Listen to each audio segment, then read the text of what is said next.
Oras sa atong leksyon nga kini inyong madunggan sa matag Vesper Hour, mga kaigsunan. O ibalik-balik yun ako pag-imbitar ka ninyo sa pag-like, share, o subscribe sa atong YouTube channel, Wendell Mungaya Serrano. O akong balikon, pwede gihapon ka mo maka-download sa App Store. I-click ninyo ang pangalan Isis Media Ministry or kaha sa inyong Play Store. Mao gihapon Isis Media Ministry ang inyong i-type. Dayon, pag-download ni ana, mao na niya ang inyong makita nga icon. Pag-click ninyo sa icon, mugula ang second page o didto ka muna ko dadon sa ginatawag New Video Channel. Naada ang atong mga YouTube files. O ako mag-imbitar ka ninyo, kamo nga mahilig og wali, daghan ko mga wali nga mga gi-organize diha nga napasikad sa atong leksyon sa miaging panahon. Moadto lang mo sa atong SS Summary. Bahala kung sa nga quarter, kamo ang magpilog unsay topic, mga kaigsunan. O ayaw mong kalimot, sa matag Miyerkules, sa gabi, aduna kita'y laing tulumanon, dugang katinaawan. Subaybay kamo kay mao ni ang mga talambagan, mga pangutana o guban pa. Ug karon ang atong leksyon na tumunggayod sa gitawag The Bible as History. Wala kita'y laing paghisgutan. Ang pagpamatud lamang ang Biblia ug ang mga kasaysayan na nagkatakdo. Nga ang atong Biblia gisuportahan sa mga history nga mga kamatuoran. Ang balang kasulatan, kasaysayan kini sa mga katawhan sa Dios sa unang panahon. Tanawrang Exodus 20, versikulo 2. Kaya ako mao ang inyong Dios nga nagdala kaninyo gawa sa yuta sa Ehipto, gikan sa balay sa pagkaulipon. Sa balang kasulatan kasaysayan. Sa mga katawhan sa Dios sa unang panahon, giun sa sila pagiya hangtod nahimo silang gawas nun. Atong tan-awon, mga kaigsunan. Nga balang kasulatan gitawag kinig linear historical records. Linear sa ato pagkadang nagapadayon siya, wala maputol-putol. Kay gikan sa paglalang hangtod sa pagbag-o sa yuta nga gisaad sa atong Dios. Ang Biblia dili kini libro nga nagpruiba nga adunay Dios. Wala gyud magpruiba ang Biblia nga adunay Dios. Kung dili record nga adunay Dios. Akong balikon. Ang Biblia wala pag magpamatuod nga adunay Dios. Kung dili record kini nga adunay Dios. Tanawara ang unang teksto gyud sa Biblia. Sa sinugdan gibuhat sa Dios ang langit ug ang yuta. Diretso gyud nga adunay Dios. Wala na mag-explain nga mao ng Dios, mao na ang gumula. Diretso gyud nga nagpamatuod nga adunay Dios. So atong tanahon, gikas paglalang hangtos pagbag-o sa kalibutan nga atong gipuyan. Ha? Atong tanahon ang mga paghitabo nga na-record sa balang kasulatan. Gikas paglalang hangtod sa pagpakahulog sa sala sa tao. Dahil nidagan ang panahon, niabot ang lunop, kastigo sa madotang mga tao. Dahil gitawag si Abraham, ug unya na umano ang sab ang iyang kaliwatan, na ang gitawag Exodus, ang pagbiyahe na gikan sa Ehipto hangtod sa yuta sa saad. Ug didto sa Exodus, gihatag ang napulo ka sugo. Dayon, tapos sa Exodus, nigula ang mga propetag, mga hari, mga kaigsunan.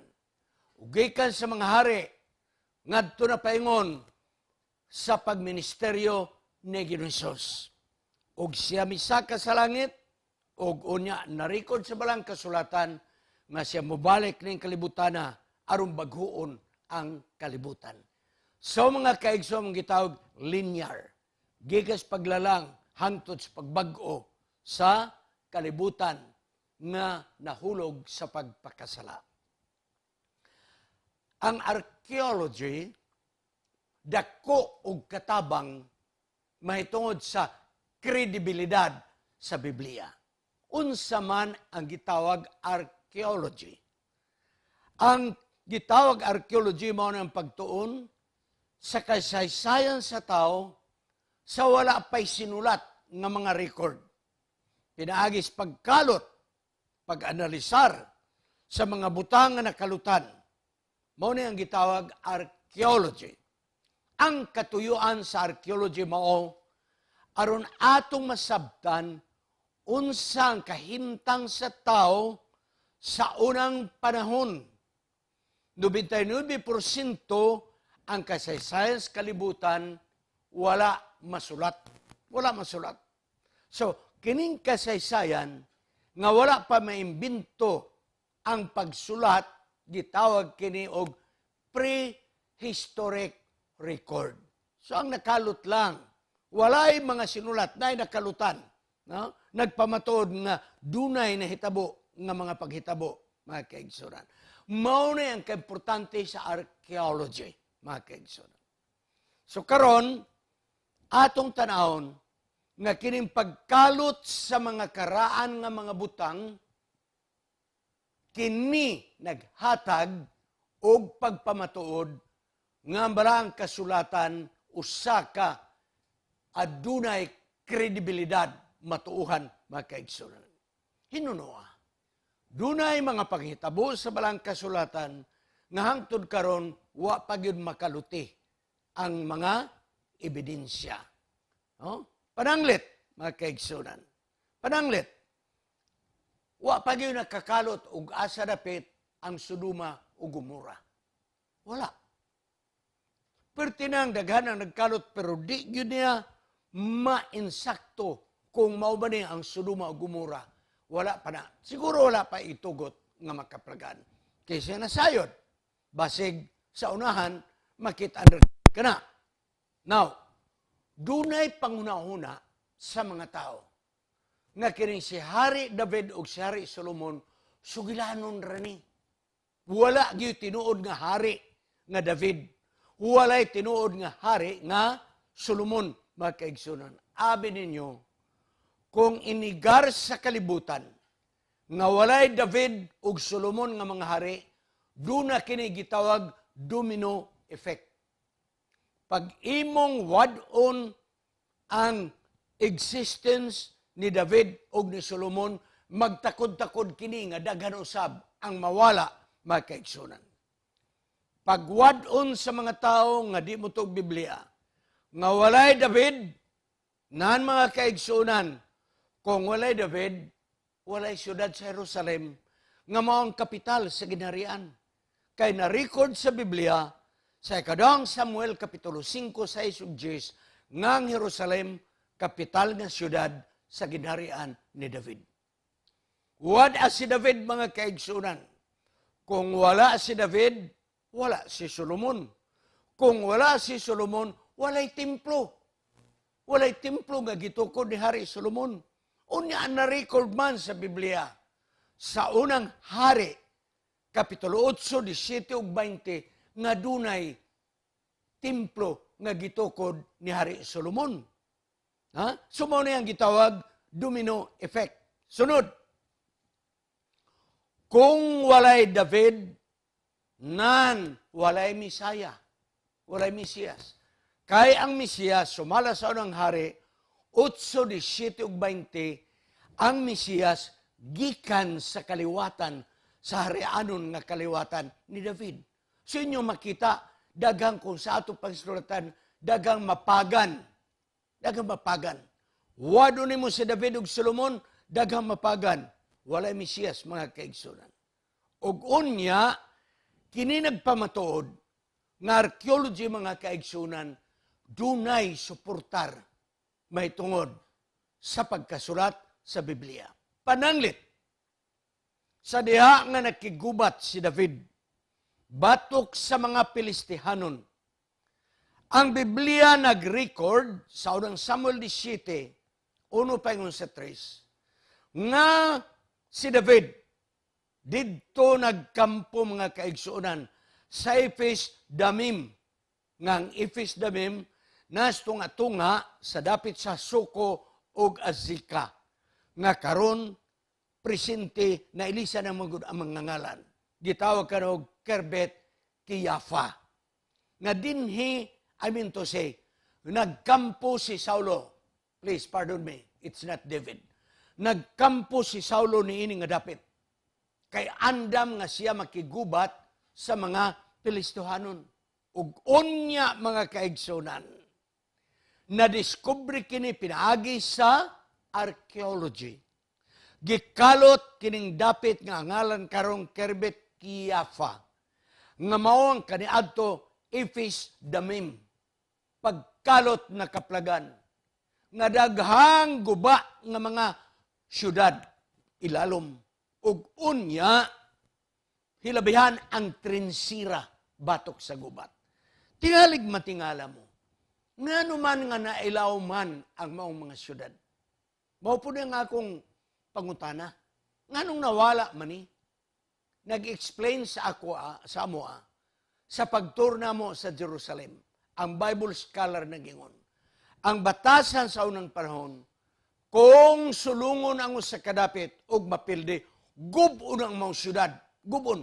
Dahil tabunan, pagtabon, paibabuan og bag-o nga syudad. Aron wala gyoy mga bakas nila sa ilang existence, mga kaigsunan.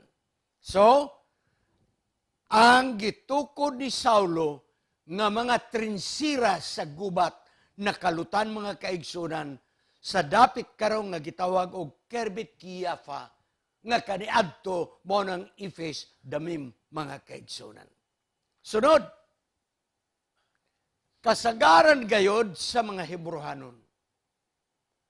Ang ilang syudad nga ilang libutan og paril, kasagaran gyud ini usaray ganghaan, usaray gate. Pero na-record sa ikaduhang Samuel 17:52 nga dunay gitawag, mga kaigsunan, sa pulong Hebrehanon Sharaim. Kay ang pulong Sharaim, buot pasabot sa Hebrehanon, duha ka ganghaan, 2 gates. Dayon, mga kaigsunan, nakalutan sa bagong sibilisasyon, pinaagi sa archaeology, nakalutan nga adunay karaan nga syudad sa mga Hebrehanon nga duha ang gate. So kining duha ang gate sa Hebrehanon nga pulong Sharaim. Sharaim. Nga mao ni ang record sa kadang Samuel 17:52. So nakalutan nga dunay karaan nga syudad nga gilibutan og parel nga duha ang pultahan. So nagasuportar ang archaeology sa kredibilidad sa Biblia. Dugang pagayod, mga kaigsunan. Ang Sharaim, duna usay nakalutan. Pagkalot niini, may nakalutan nga usa ka bato nga adunay gikulit nga Hebrehanon nga pangalan, mga kaigsunan. Og ang pangalan nabasa sa mga Bible scholars nga ang pangalan nga nakulit sa bato didto sa Sharaim, dunay pangalan nga nakulit nga Ishbaal. Og unya na-record sa ikaduhang Kronikas 9:39 nga usa sa mga anak ni Hari Saulo mao si Ishbaal, mga kaigsunan. So, dinhi ang atong tuyo mao nga ang mga kinalot nga gitawag archaeological artifacts musuportar may tungod sa gisulat sa balaang kasulatan. Okay? Tanawa, lain usab nga ebidensya may kaigsunan. Sa 1993, adunay nakalutan sa gitawag Teldan, kanang ungbo siya, sa tribo ni Dan. Og unya, may nakalutan dito nga record. Record ni Hari Hazael, hintil kini, nga taga Damascus. Iyang gi-record didto sa papan nga bato nga iyang napildi ang hari sa Israel og ang balay ni David. Ha? Di ni Biblia, nakalutan ang maong tablet, murag bato, no? Dayon gikulit ang record. Nga kadto nga record iya ni Hari Hazael sa Damascus, kaaway sa Israel. Nga gi-record nga napildi niya ang Israel og ang balay ni David, mga kaigsunan. Og kining pagkapildi ni David, mga kaigsunan, na-record sa balang kasulatan sa ikaduhang Kronikas, Kapitulo 22, og ikaduhang Hari, Kapitulo 8. So, na-record sa Biblia nga napildi si David ug unya ang hari nga nakapildi nga si Hari Hazael nakalutan ang record, mga kaigsunan. Dito sa Teldan, gi-record nga napildi niya si David, mga kaigsunan. So, tanawa mga kaigsunan, daga magumayon, wa man na nga kasasay na hitabo. Hunahuna ranas mga Hudiyo. No.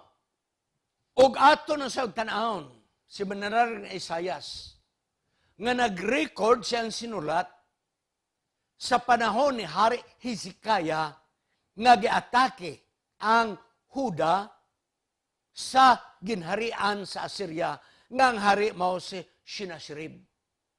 Makita nato sa Isaias 36, 1-3, Isaias 37, 14-38, nga si Sennacherib miatake kang Hezekiah.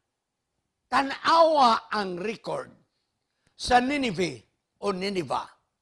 Dito sa ginharian sa Assyria, nakalutan sa archaeology nga dunay record sa tablet. Kana bang pinagahi nga mga clay nga kung basa pa sulatan ug nakaplagan nga nag-record ay si Hari Sennacherib nga nagingon ang sinulat.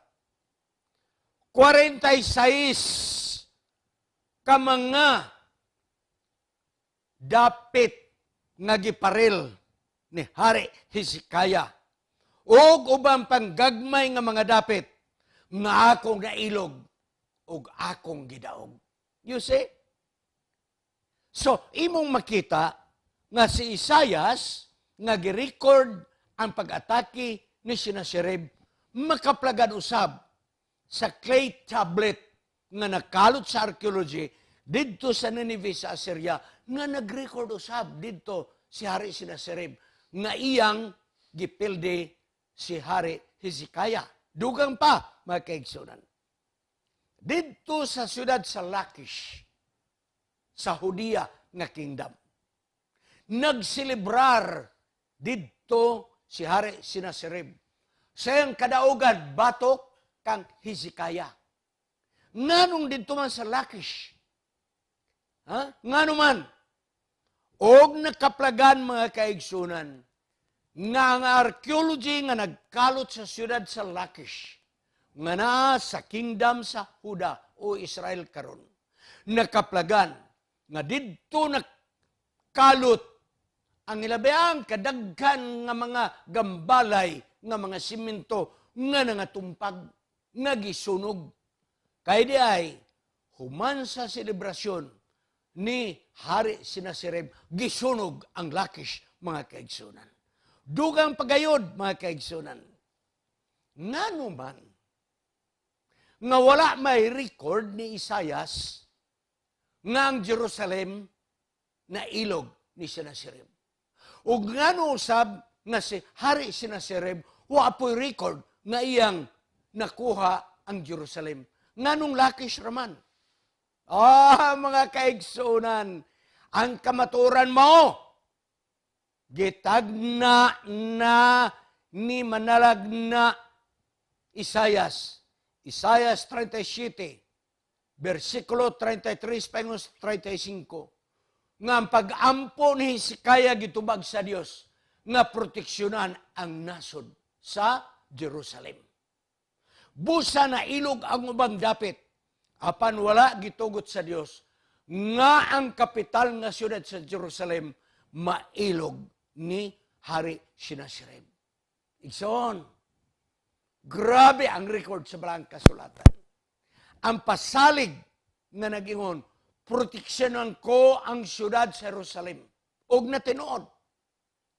Walay record ni Sinaserib ngayong nakuha ang Jerusalem. Og walay record ni Isayas nga nakuha ang Jerusalem. Nga naman, kay gitubag ang pag-ampo ni Hari Hezekiah nga panilipdan ang Jerusalem. Pagkanindot mga kaigsonan, pagkanindot. Karon mo adto na punta ni Daniel og ni Nebukadnezar sa Babylonia. Tanawa. Sa July 2007, grupo sa eskala nga taga Vienna, nakakalot sa dapit sa Babylonia. So sa katablet, clay, katong akong gingon nga sulatanan, kay wa pa may papel atong panahon na.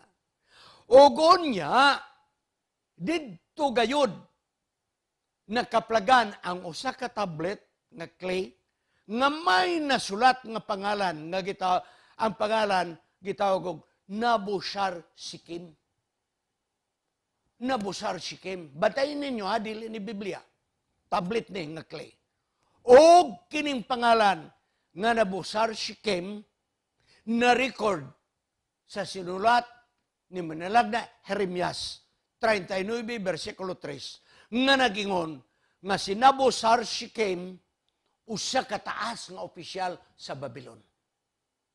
So mga kaigsunan, na nagkatakdo ang dili Biblia nga kinalot o ang Biblia nga sinulat nagkatakdo.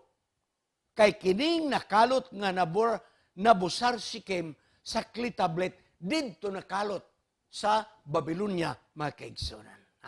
Kay si Nebukadnezar o si Nabopolassar, amahan og anak ni, amahan ning si Nabopolassar, silang duha mo'y nagtukod sa siyudad sa Babylonia.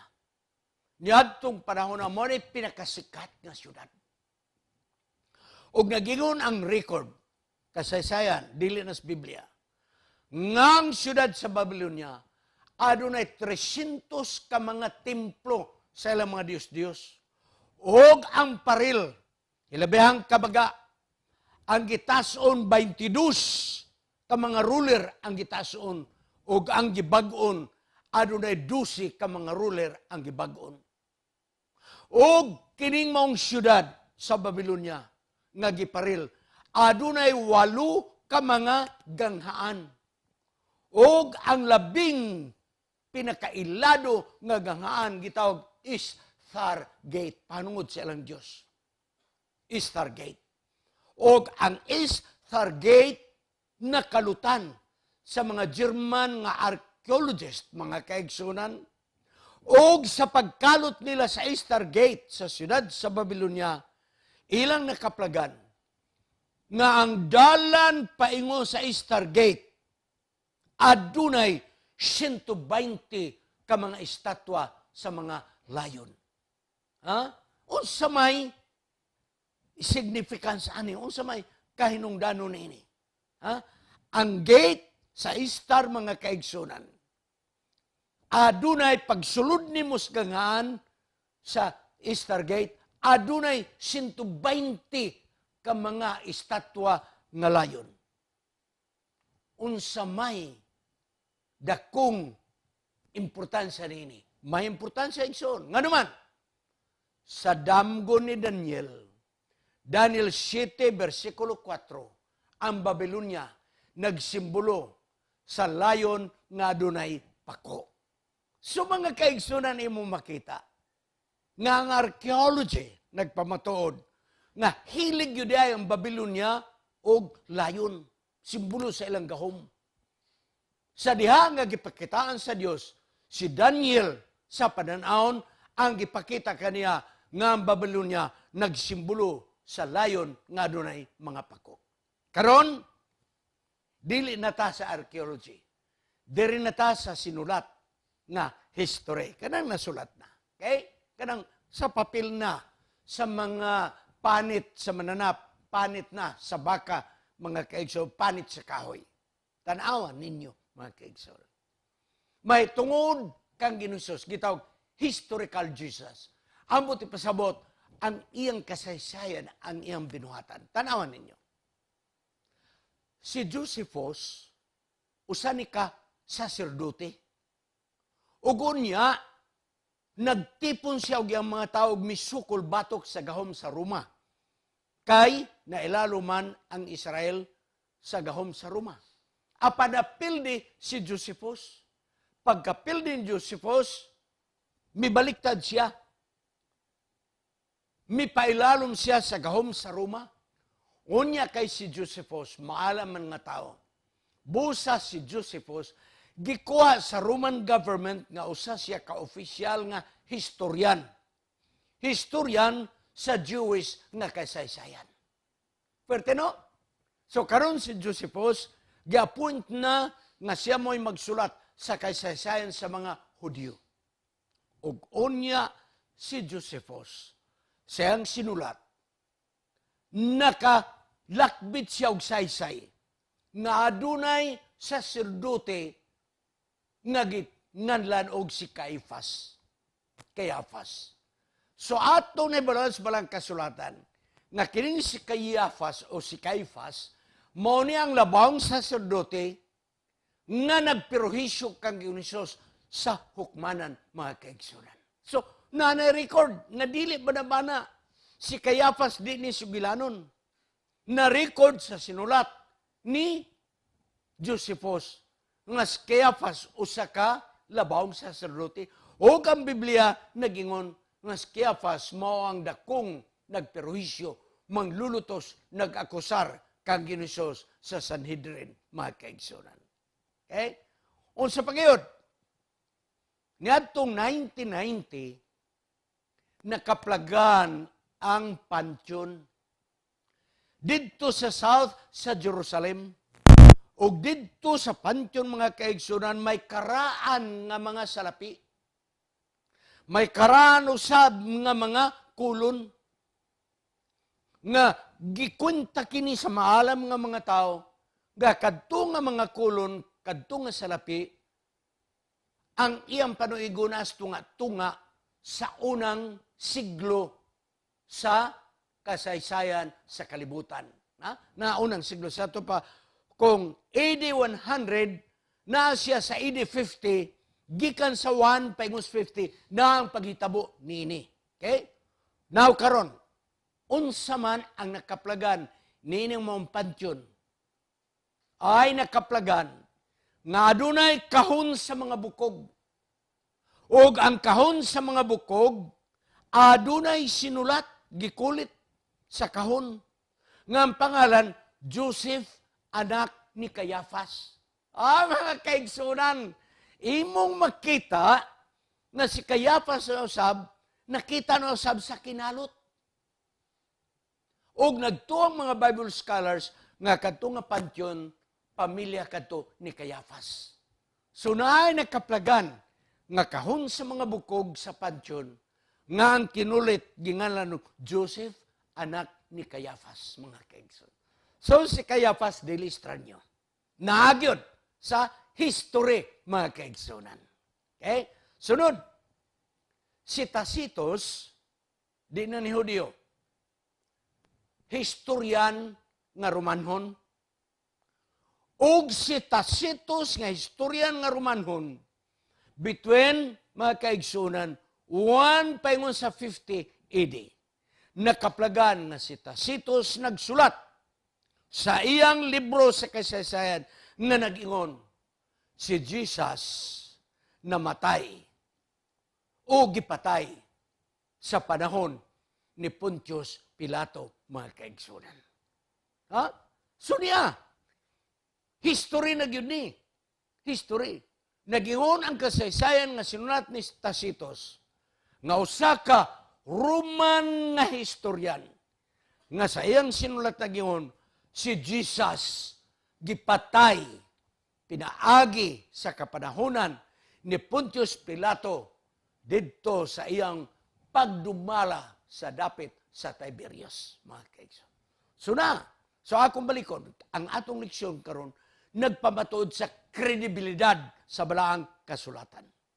Ugo niya si Pliny nga manghod, gobernador nga Romanhon sa 112 o 113 AD. Nagsulat kang Emperador Trajan didto sa Roma. Og nagreport siya, giunsa ang mga Christian pagtratar. Og nagingon siya, kini nga mga Christian, lahi nga adlaw ang ilang ginapahulayan o ginasimbahan. So ni ay record usab ni Trajan, mga kaigsoon, nga mo coincide sa balaang kasulatan.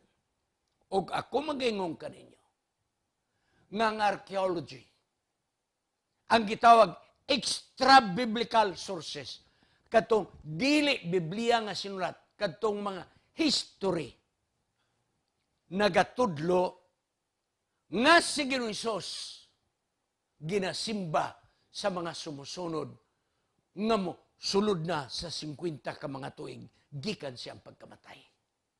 So kining mga history nga dili Biblia,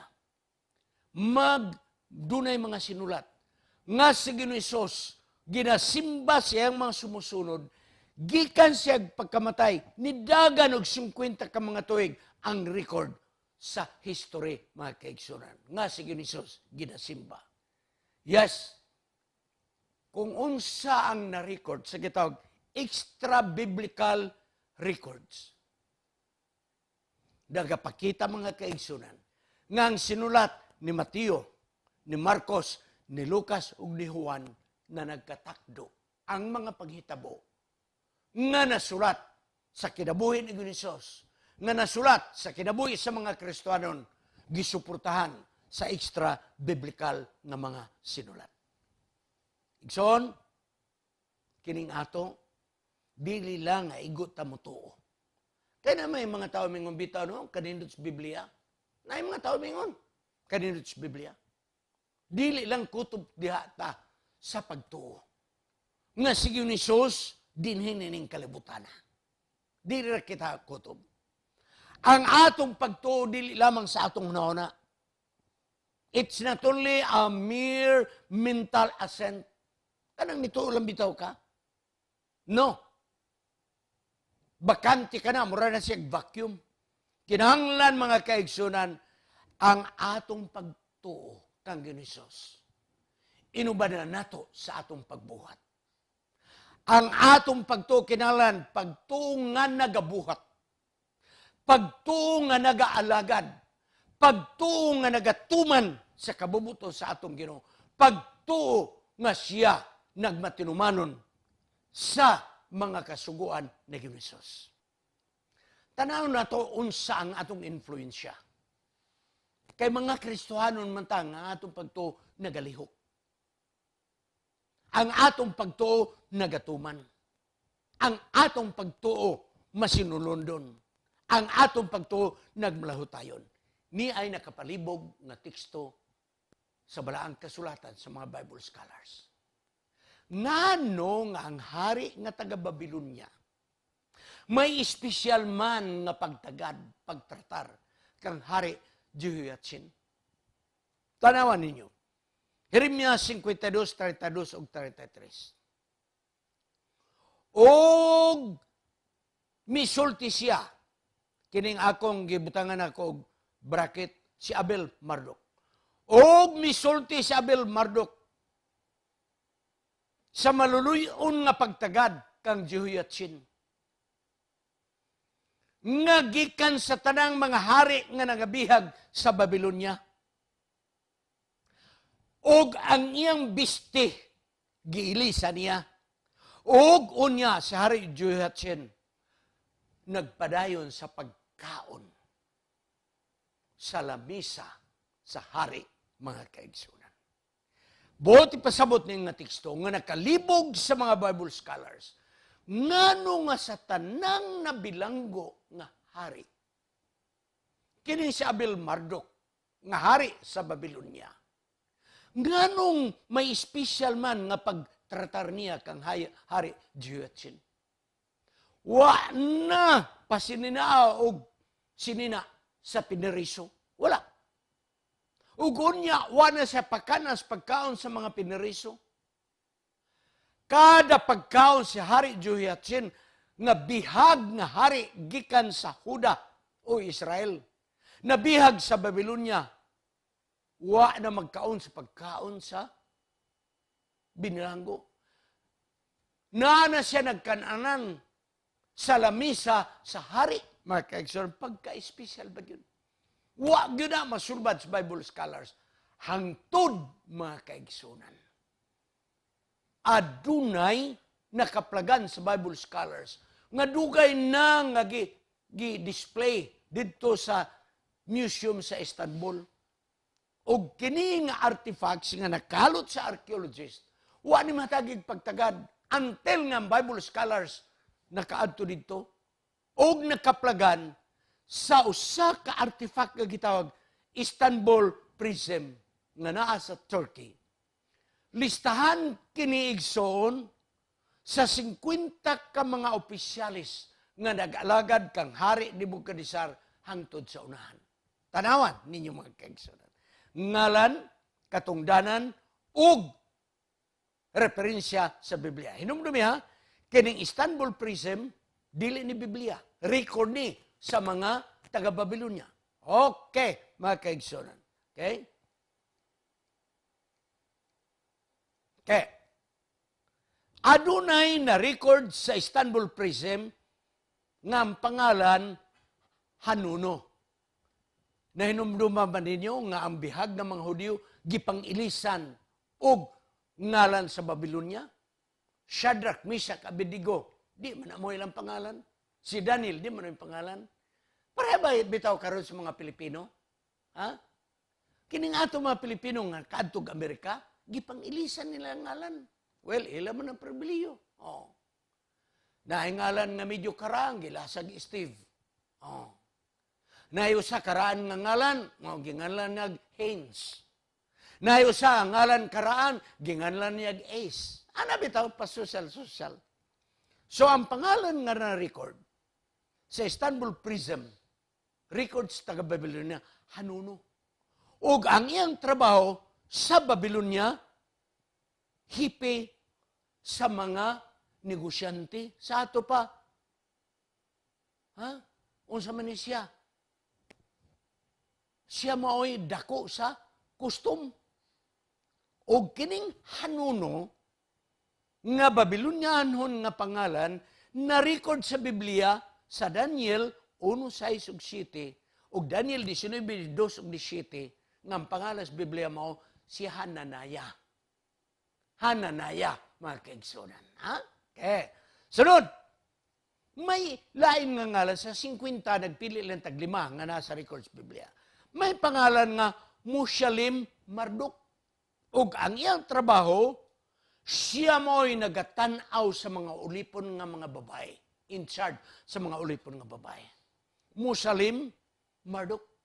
Sa Biblia, mga kaigsunan, Daniel 1:6, 7, 19, ug Daniel 2:17, kini nga pangalan na record og Mishael.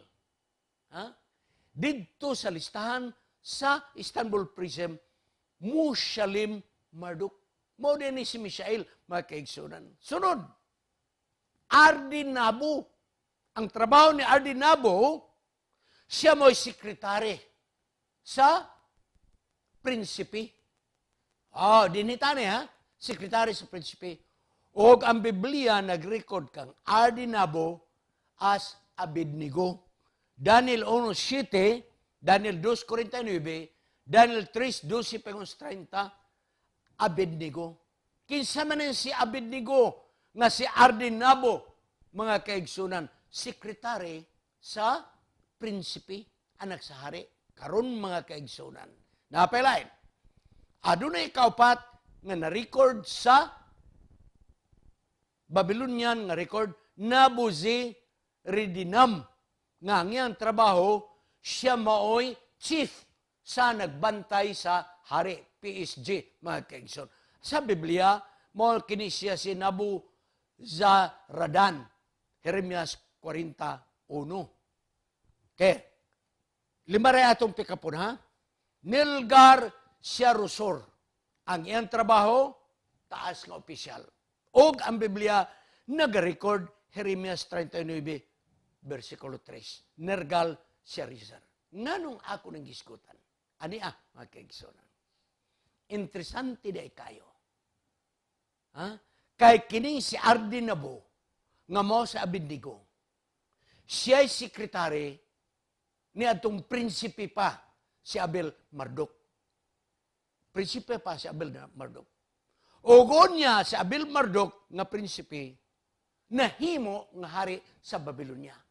Pagkahari niya sa Babylonia, gipalangga niya ang bihag nga hari sa Huda nga mao si Hari Jehoiachin. Wala pa sininaa sa binilanggo. Gipakaon sa harianon nga pagkaon. O kini matud pa sa mga Bible scholars, posible nga si Abel Marduk, mga kaigsunan, giganahan ni Abednego ngayon sekretary. Busa, aging pagbalos sa iyang pagkahari, ni Hudiyo nga kadugo ni Abednego, gipalangga usab niya, mga kaigsunan. Akong tapuson sa lokal nga paghitabo. Sa diya nga retire ko pagka-presidente South Philippine Union Conference, si Pastor Leonardo Asoy mo'y may puli ka nako. Siya'y nag-istorya nako. So, pato may pahulay in taon. Nagpalit siya og kining plastic bench, kanang lingkuran ba nga, kanang taas, plastic nga bench, para lingkuranan sa mga nagdula o tennis. Maayam ng plastic kay maulanan, wala problema. Ug iya kong istoryahan. Didto siya nagpalit sa kugon nga merkado sa Cagayan de Oro. Pertig yun ang lipaya. Hingon ni abi nimo, kini nga kantidad, mo niya ang kantidad, nakahangyo ko.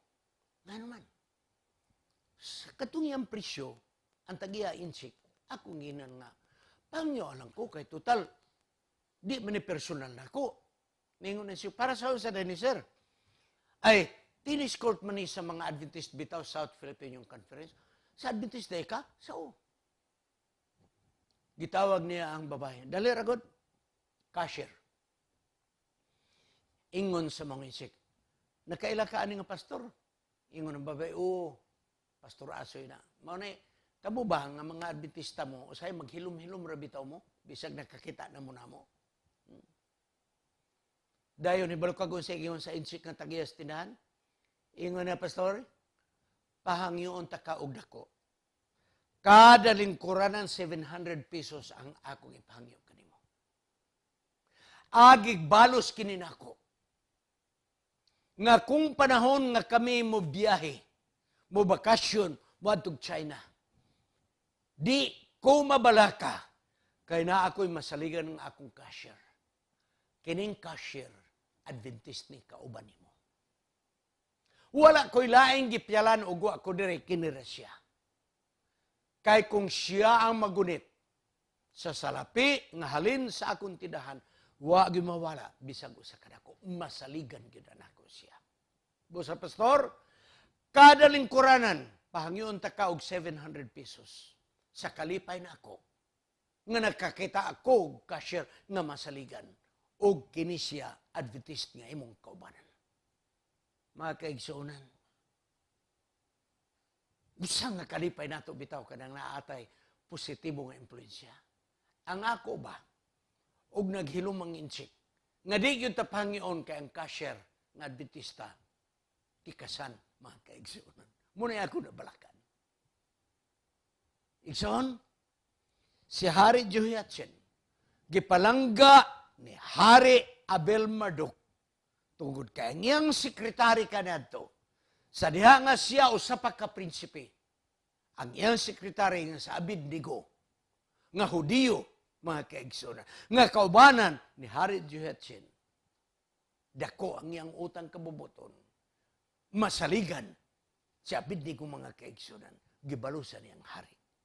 Busa ko magingon kaninyo sa pagtapos.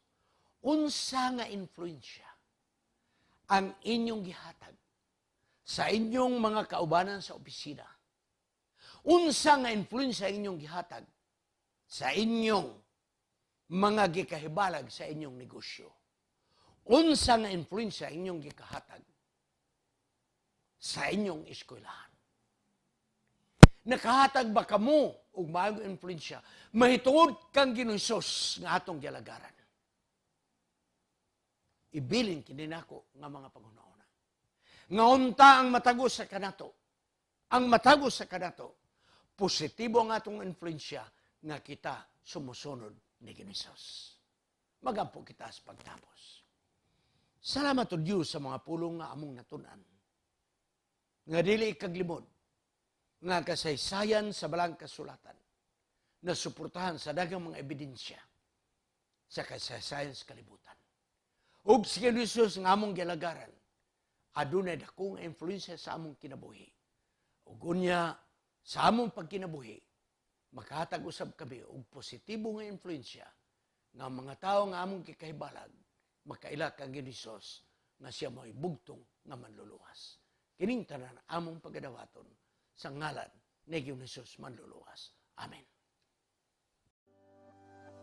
Kininyong higala si Pastor Wendell Mongaya Serrano sa S&S Media Ministry, Cagayan de Oro City. Magaingon, salamat ug ayaw kalimot sa pag-like, pag-share, subscribe ug pag-on sa notification button sa atong YouTube channel. Sa sunod nga higayon, magkita na usab kita.